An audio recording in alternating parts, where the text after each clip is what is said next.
जब रावण अशोक वाटिका में माता सीता से कहते हैं, सुना है तुम मरना चाहती हो, परंतु तुम्हारे प्राण लेने के लिए यमदूत तो क्या स्वयं यमराज भी हमारी आज्ञा के बिना यहाँ नहीं आ सकते। तुम तभी मरोगी जब लंकेश्वर चाहेंगे। सुंदरी, तुमने अभी तक रावण के शक्तियों को नहीं पहचाना। तब माता सीता कहती हैं, जिन शक्तियों पर तुम घमंड कर रहे हो वो शक्तियां तेरे पाप कर्मों के कारण कलंकित और भ्रष्ट हो चुकी हैं।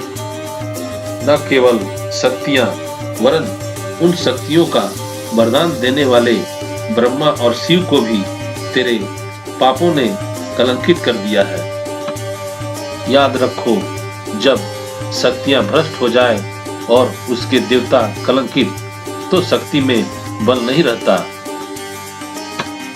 सत्य अकेला हो तो भी भ्रष्ट शक्तियों की अपार सेना उसके सामने पराजित हो जाती है।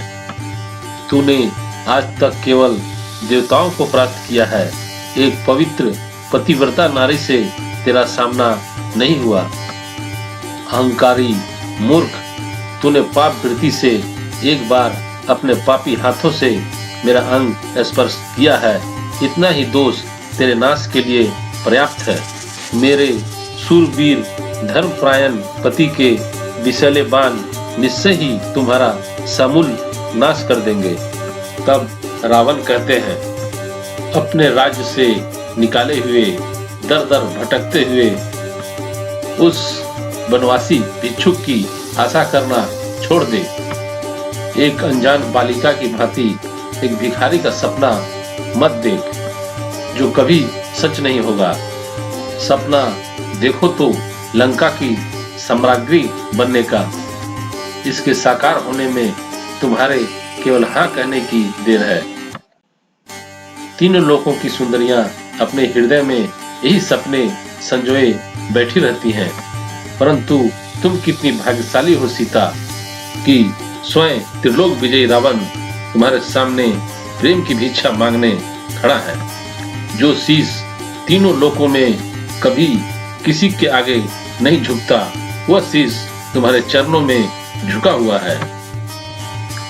तुम्हारे केवल हाँ कहने मात्र से तुम इस अपार वैभव, असंख्य राक्षसी सेना, लंका की देव दुर्लभ संपत्ति, स्वयं लंकेश्वर रावण के हृदय की स्वामिनी बन जाओगी। तब माता सीता कहती हैं, वैभव, शक्ति, संपत्ति की मोह में आकर जो स्त्री अपनी पतिव्रत धर्म भूल जाए, उससे अधम कोई नहीं हो सकता। मेरे लिए वो मेरे वनवासी वीर ही तीनों लोकों की संपत्ति से अधिक मूल्यवान है। उस महान पुरुष सिंह के सामने तुम एक तुच्छ कायर सिंगल दिखते हो, जो चोरों की भांति आकर एक असहाय अबला को छल से उठा ले गए।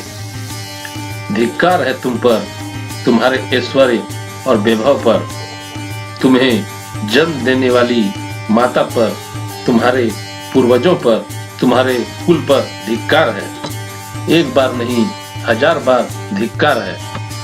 तब रावण कहते हैं, इतना घमंड अपने पतिव्रत धर्म का? हम आज इस घमंड को इसी क्षण तोड़ देंगे।